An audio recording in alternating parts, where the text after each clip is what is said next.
সবাইকে স্বাগত জানাচ্ছি আমাদের হাতে থাকা সর্বশেষ আন্তর্জাতিক সংবাদ ও বিশ্লেষণে। আপনাদের সাথে আছি আমি আমির হামজা। রাশিয়া ইউক্রেন যুদ্ধের সাম্প্রতিক মানচিত্র যেন এক জ্বলন্ত আগ্নেয়গিরি, যার প্রতিটি বিস্ফোরণ পৃথিবীর রাজনৈতিক ভারসাম্যকে নাড়িয়ে দিচ্ছে।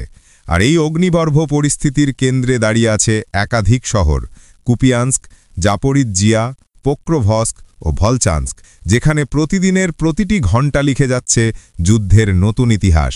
রাশিয়ার প্রতিরক্ষা মন্ত্রণালয় একাধিক গুরুত্বপূর্ণ বিবৃতি প্রকাশ করেছে, যেখানে তারা সরাসরি উল্লেখ করেছে ইউক্রেনের প্রেসিডেন্ট ভলোদিমির জেলেনস্কির সাম্প্রতিক বক্তব্যকে।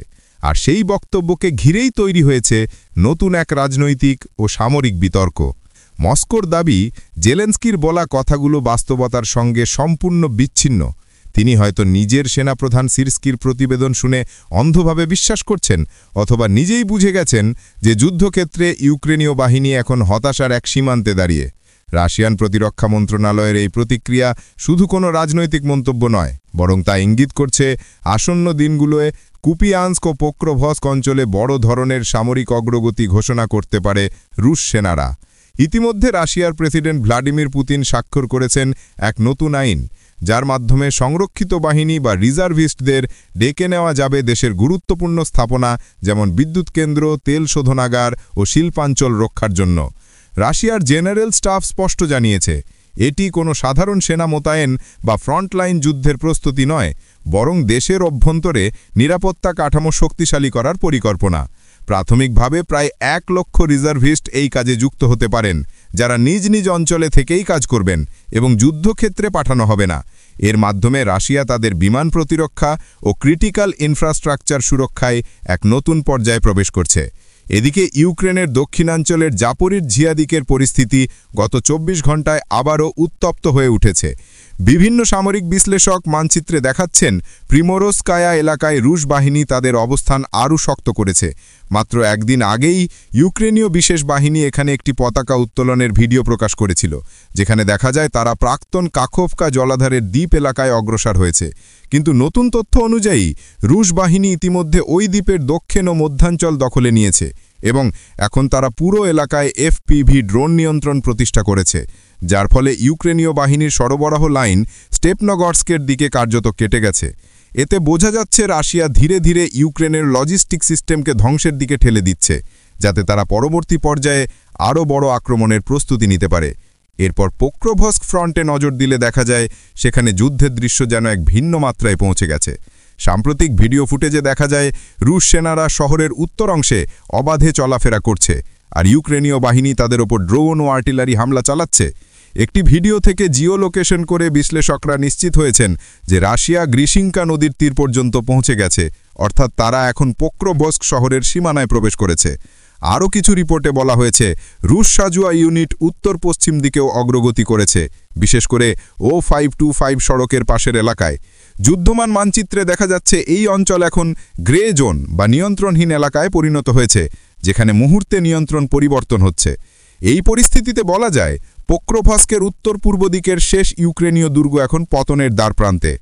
আজ প্রকাশিত আরেকটি ভিডিওতে দেখা যায় এক ইউক্রেনীয় সেনা আত্মসমর্পণ করছে। রুশ সৈন্যরা গ্যাস স্টেশন এলাকা থেকে এগিয়ে এসে তাকে গ্রেফতার করে নিয়ে যাচ্ছে। এই দৃশ্য স্পষ্ট করে দিচ্ছে ইউক্রেনীয় প্রতিরোধ এখন মনোবল হারাচ্ছে এবং আগামী 24 থেকে 48 ঘণ্টার মধ্যে এই দুর্গ পুরোপুরি রুশ বাহিনীর নিয়ন্ত্রণে চলে যেতে পারে। তবে ইউক্রেনীয় সেনারা এখানেই থেমে নেই। তারা রোদিনস্কয়া এলাকায় পাল্টা আক্রমণ শুরু করেছে।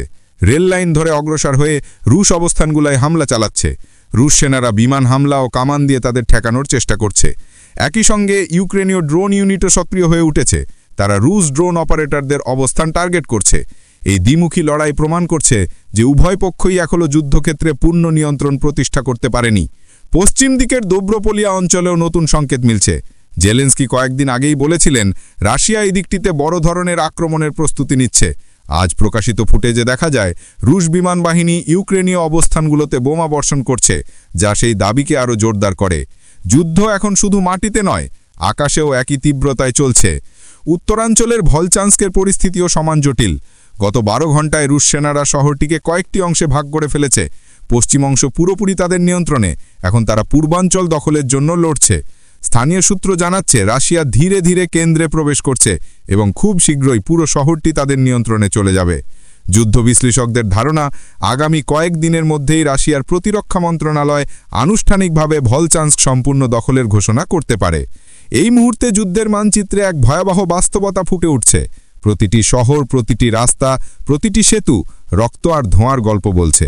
ইউক্রেনের প্রতিরোধ এখন সীমিত হয়ে পড়ছে, কিন্তু তারা এখনও লড়ছে, এখনও হার মানেনি। রাশিয়ার পক্ষেও এই যুদ্ধ সহজ নয়। প্রতিটি অগ্রগতি তাদের জন্য প্রাণঘাতী চ্যালেঞ্জ। দুই দেশের সাধারণ মানুষ যারা এই সংঘাতের অংশ নয়, তারাই সবথেকে বড় মূল্য দিচ্ছে। পরিবার হারাচ্ছে, ঘর হারাচ্ছে, ভবিষ্যৎ হারাচ্ছে। আন্তর্জাতিক অঙ্গনে এখন আলোচনার মূল বিষয় হয়ে উঠেছে এই যুদ্ধ কখন শেষ হবে আর কে প্রথম আলোচনার টেবিলে ফিরবে। কিন্তু বাস্তবতা হলো, মাটিতে এখনও সেই ইঙ্গিত নেই। বরং প্রতিদিন নতুন নতুন ড্রোন হামলা, আর্টিলারি বিস্ফোরণ, স্যাটেলাইট নজরদারি আর পাল্টা হামলার খবর এই যুদ্ধকে আরও জটিল করছে।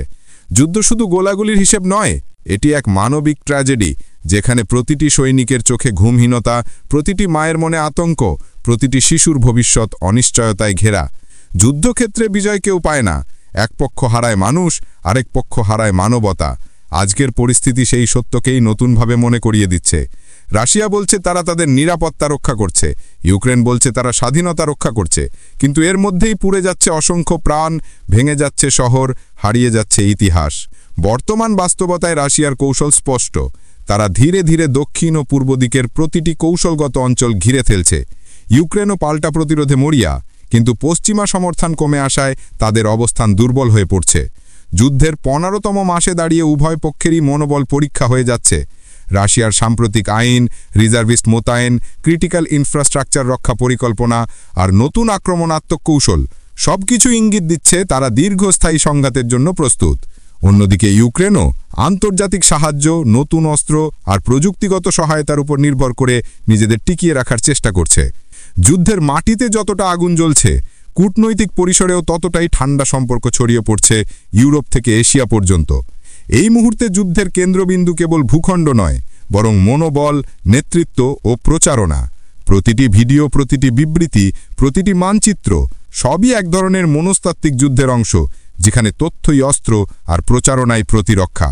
রাশিয়ার প্রতিরক্ষা মন্ত্রণালয়ের প্রতিটি বিবৃতি যেমন শক্তিশালী বার্তা বহন করে, তেমনি ইউক্রেনের প্রতিটি বক্তব্য আন্তর্জাতিক মনোযোগ টেনে আনে। এই যুদ্ধ শুধু দুই দেশের নয়, এটি এখন পুরো বিশ্বের নজরবিন্দু। প্রিয় দর্শক, যুদ্ধের ময়দানে গুলি যতটা শব্দ তোলে, মানুষের কান্না তার চেয়ে বেশি নিঃশব্দে প্রতিধ্বনি তোলে। পৃথিবী যেন আজ অপেক্ষা করছে এই ধ্বংসস্তূপের মাঝেও যদি কোনোদিন শান্তির ফুল আবার ফোটে, যদি কোনোদিন আকাশের ধোঁয়া সরিয়ে সূর্যের আলো ফিরে আসে।